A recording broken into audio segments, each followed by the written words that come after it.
कम्मुना वसलो होती, अरु कम्मुना होती ब्राह्मणों।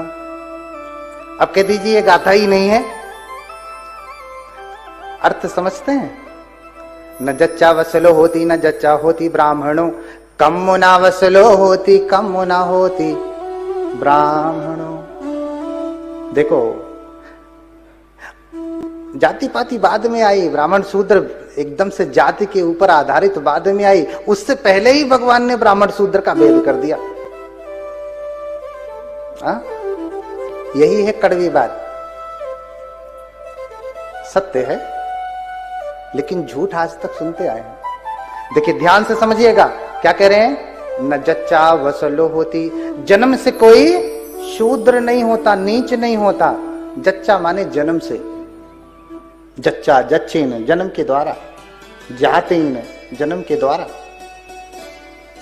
कोई जन्म से शूद्र नहीं होता। न जच्चा होती ब्राह्मणों, कोई जन्म से ब्राह्मण नहीं होता।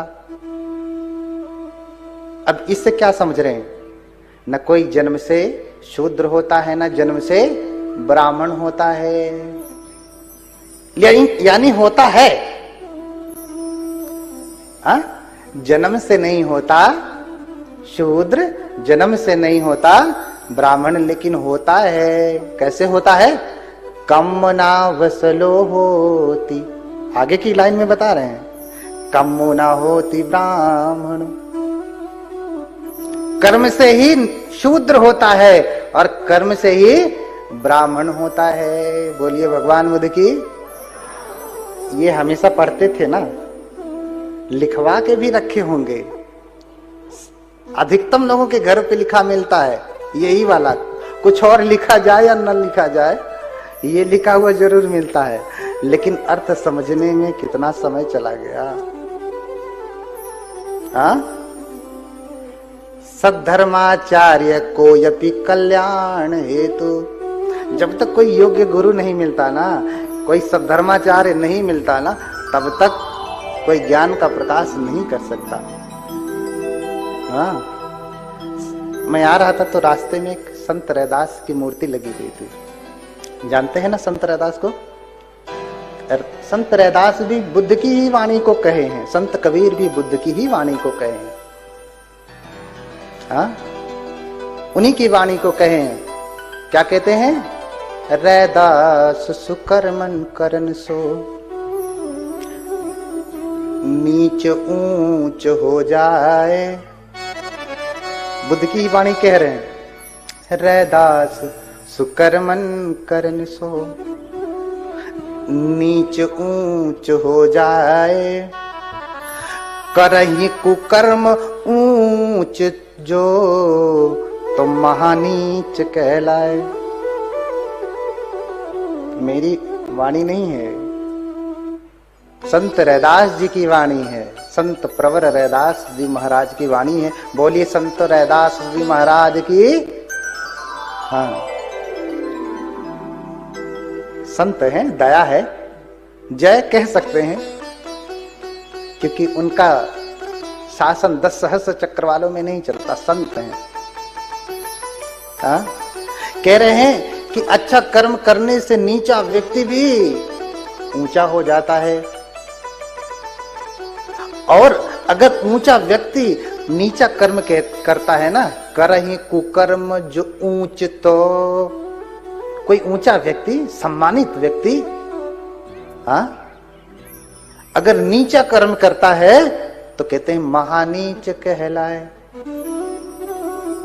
महाशूद्र कहते हैं उसे, महानीच कहते हैं। तो कर्म से ही ऊंचा होता है व्यक्ति, कर्म से नीचा होता है, कर्म से ब्राह्मण होता है, कर्म से शूद्र होता है। भगवान बुद्ध सबसे ज्यादा भेदभाव करने वाले हैं गुणों के आधार पे, गुणों के आधार पे।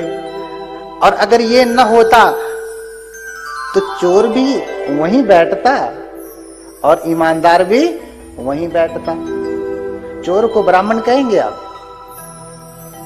हाँ, चोर को ब्राह्मण कहेंगे नहीं ना, क्योंकि चोर का कर्म ब्राह्मणत्व का नहीं है। अक्कोसं बधबंधं च अतुठो यो तितिक्षसी खांति बलम बालानिकम तमहम ब्रूहि ब्राह्मण। देखिए बुद्ध कह रहे हैं, और बुद्ध के वचन कभी झूठे नहीं होते। सत्यवादी वचनम अनन्यथा, उस सत्यवादी के वचन कभी भी झूठे नहीं होते, कभी भी नहीं। दुनिया इधर से उधर हो जाए, लेकिन बुद्ध का वचन जहां पहले था वहीं आज है और भविष्य में भी वहीं रहेगा। उसमें कोई फेर बदल होने वाला नहीं है। बोलिए भगवान बुद्ध की।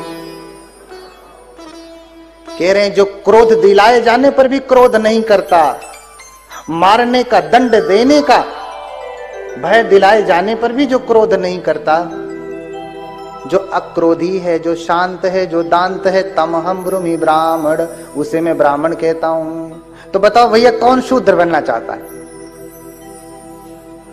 कौन शूद्र बनना चाहता है? तो भैया मैं ब्राह्मणवाद फैलाने के लिए आया हूं। जिसे ब्राह्मणवाद सुनना है, जिसे ब्राह्मणवाद मानना है वो माने, जिसे शूद्र बनना है, शूद्रवाद मानना है, वो नमस्ते करता हूं उनसे।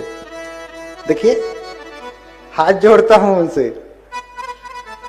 कि दोबारा दर्शन ना होवे। हाथ दो प्रकार से जोड़े जाते हैं। हाथ हमेशा जोड़े जाते हैं छुटकारा पाने के लिए। अब आप कहेंगे कि क्या बुद्ध के पास हम छुटकारा पाने के लिए हाथ जोड़ते हैं? हाँ भैया, छुटकारा के लिए हाथ जोड़ते हैं। कभी कोई संकट आ गया, भगवान बचा लीजिए, छुटकारा दिलाइए, इसीलिए ना हाथ जोड़े। भगवान दया बनाए रखिए हमारे ऊपर, कृपा बनाए रखिए, कोई संकट ना आए, संकट से छुटकारा दिलाइए, भगवान दुख से छुटकारा दिलाइए। तो छुटकारा के लिए ही हम हाथ जोड़ते हैं।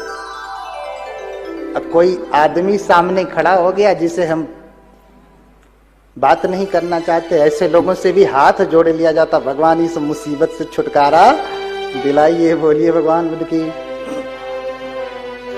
तो सच कभी भी कड़वा नहीं होता। सच्चं विश्व मधुरम, याद कर लीजिए ये वचन भगवान के।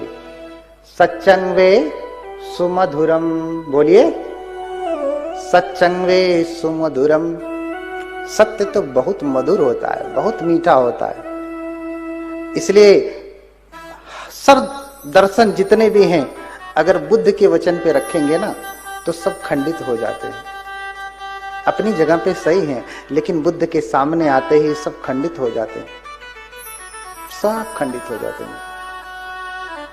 इसलिए बहुत लोगों का पेट फूला होगा, हाँ, कि ये तो ब्राह्मणवाद फैलाने आए हैं, है ना, ब्राह्मणवाद फैलाएंगे। तो बहुत लोग नहीं आए होंगे, विरोध भी किए होंगे। सब जगह विरोध होता है, जहां जहां मैं जाता हूं वहां विरोध होता है। अब विरोध करने वाले उपासक से ज्यादा तो हमारे अपने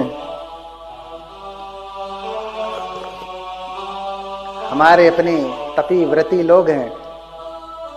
हाँ, तो क्या कहा जाए। बहुत समय पहले अमरावती में लोग साज सज्जा कर रहे हैं, तैयारियां कर रहे हैं। क्यों? क्योंकि बुद्ध आने वाले हैं, दीपंकर बुद्ध आने वाले हैं। मैंने कहा कि बुद्धों की ये परंपरा है। गौतम बुद्ध से पहले दीपंकर बुद्ध हुए हैं, इसलिए हम 28 परित कहते हैं ना। तनहंकरो महावीरो, मेधंकरो महायशो, शरणंकरो लोकहितो, दीपंकरो ज्योतिंधरो। ऐसे 28वें तक लंबी। कोंडन्यो जनपा मोखो, मंगलो पुरिसा सबो, सुमनो सुमनो धीरो, रेवतो रतिवर्धनो। ये सब बुद्धों का नाम है। अभी जो हमने शुरू में कहा वो भी भगवान बुद्ध के 32 नाम हैं। और पूजा हमेशा लेटेस्ट भगवान की होती है। किसकी होती है? हमेशा लेटेस्ट भगवान की होती है।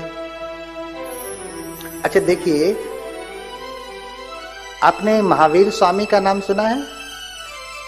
हाँ, कौन से वाले तीर्थंकर हैं वो? कौन से नंबर के? 24वें है ना। 23वें की पूजा उतनी नहीं होती है, लेकिन पूजा किसकी होती है? महावीर स्वामी की 24वें की। हजरत मोहम्मद अंतिम पैगंबर है, पूजा किनकी होती है? उन्हीं की ना। उससे पहले और भी रहे होंगे, लेकिन लेटेस्ट जो है उन्हीं की पूजा होती है। ईसा मसीह भी लेटेस्ट है, उन्हीं की पूजा होती है। उससे पहले और भी रहे। हाँ, भगवान बुद्ध भी 28वें बुद्ध हैं, गौतम बुद्ध। 27वें बुद्ध की पूजा नहीं करते हम लोग हैं, उनसे पहले रहे हैं। लेकिन जो अभी वर्तमान में है, अच्छा इस समय आप कौन सा फोन चला रहे हो? कीपैड वाला? कौन सा वाला? लेटेस्ट वाला ना। बढ़िया आईफोन चला रहे हैं, नहीं तो कम से कम बढ़िया वाला एंड्रॉइड फोन तो होगा ही, कि वो चलाएंगे। पहले आता था 5-5 किलो का, एक सब पकड़ लिया हूं, लेकर के चलते थे। हमेशा पूजा लेटेस्ट भगवान की होती है। हाँ, हिंदू धर्म में भी 9 अवतार हैं। 9वें अवतार कौन मानते हैं? वो भगवान बुद्ध को मानते हैं। किसको मानते हैं? निंदा के लिए नहीं कह रहा हूं, समझने के लिए। कोई निंदा नहीं है, क्योंकि मैं पहले से ही वेद पाठी घर से हूं, तो निंदा की कोई बात नहीं। हाँ, 9वें अवतार भगवान विष्णु के कौन है? भगवान बुद्ध हैं। लेकिन सोचिए जरा, जैनों में अंतिम तीर्थंकर महावीर स्वामी की पूजा होती है। हाँ, अंतिम प्रोफेट हजरत मोहम्मद की पूजा होती है। ईसा मसीह की पूजा होती है। अंतिम भगवान गौतम बुद्ध की पूजा होती है। लेकिन ये अंतिम भगवान गौतम बुद्ध जो विष्णु के 9वें अवतार, ये नहीं करते। हाँ, कम से कम उनके लिए भी तो बनाना चाहिए ना। हाँ, लेकिन धन्य है ऐसे चांडक उपासक जी। देखिए, अपने इस विद्यालय में भगवान बुद्ध को स्थापित कर दिया। इस परिसर में उन्होंने भगवान बुद्ध की कथा लगाई। जो जानता है भगवान बुद्ध को, उसका सर तो झुकना ही है भगवान बुद्ध के सामने। हाँ, बोलिए भगवान बुद्ध की। हाँ, एक बार उपासक जी की भी जयकार कर दीजिए, उपासक चांडक जी की। हाँ, सदैव जीते, धन धान्य की वृद्धि होती रहे और सदैव ऐसे ही भगवान की वाणी को प्रसारित करते रहें। हाँ, तो भैया राम राज क्यों, बुद्ध राज क्यों नहीं? अंतिम विष्णु के अवतार तो बुद्ध ही है ना, तो बुद्ध राज्य क्यों नहीं, राम राज्य क्यों? इसमें कोई बुराई है? नहीं बुराई है ना, नहीं बुराई है, क्योंकि लेटेस्ट भगवान तो भगवान बुद्ध ही है। बोलिए भगवान बुद्ध की।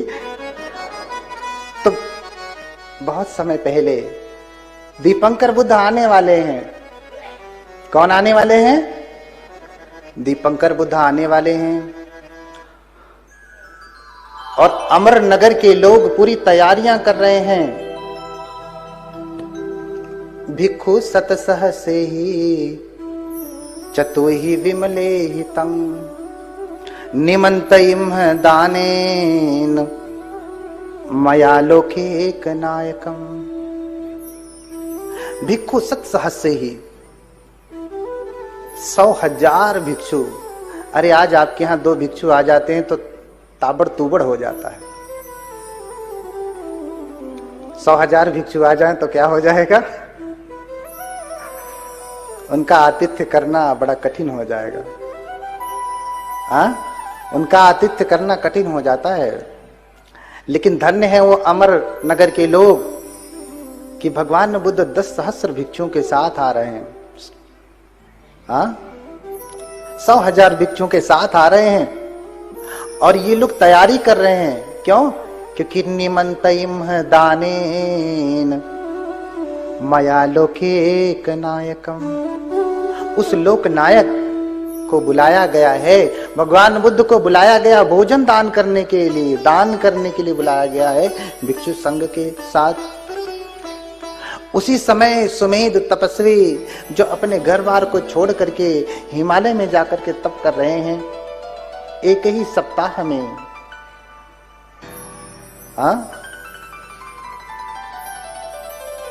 5 अभिज्ञा को प्राप्त कर गए, 8 समापत्ति को प्राप्त कर गए।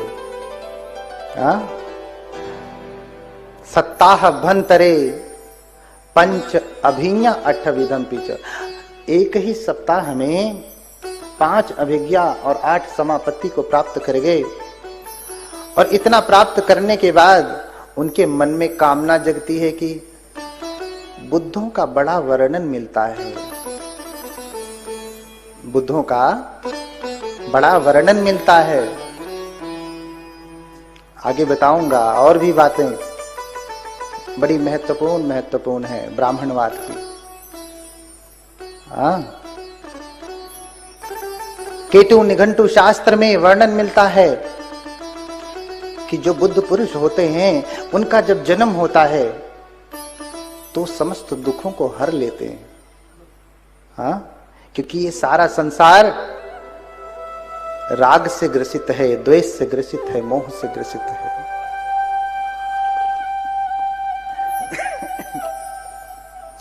इसलिए बार बार प्रार्थना करते हैं। वो बार बार प्रार्थना करते हैं कि किसी बुद्ध का दर्शन हो। हाथ जोड़ करके प्रार्थना करें, ये राग रोगम नयनानुबंधम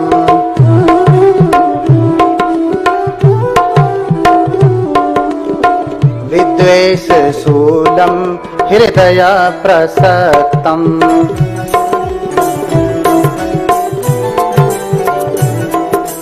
ये राग रोगम नयनानुबंधम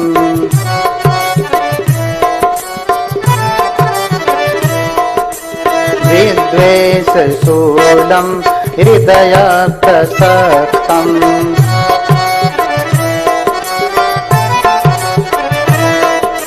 सर्वांग संसर्पित पाप कुष्ठम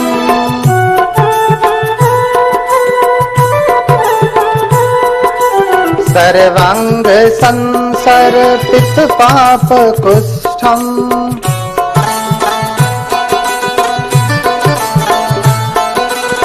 हरन्ति तेभ्यो नमो भिषग्भ्यः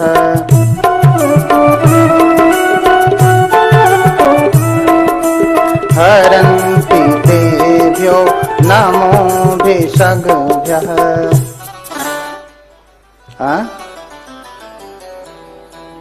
कह रहे हैं कि ये राग रोगम नयनानुबंधम,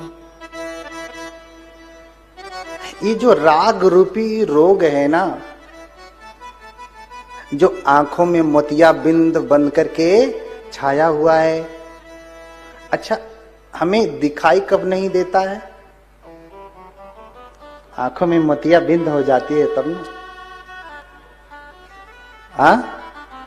आंखों में मोतिया बिंद हो जाए तो दिखाई नहीं देता है। दिखाई देता है? सब धुंधला धुंधला, कुछ भी साफ साफ नहीं दिखाई देगा। तो ये राग रोगम नयनानुबंधम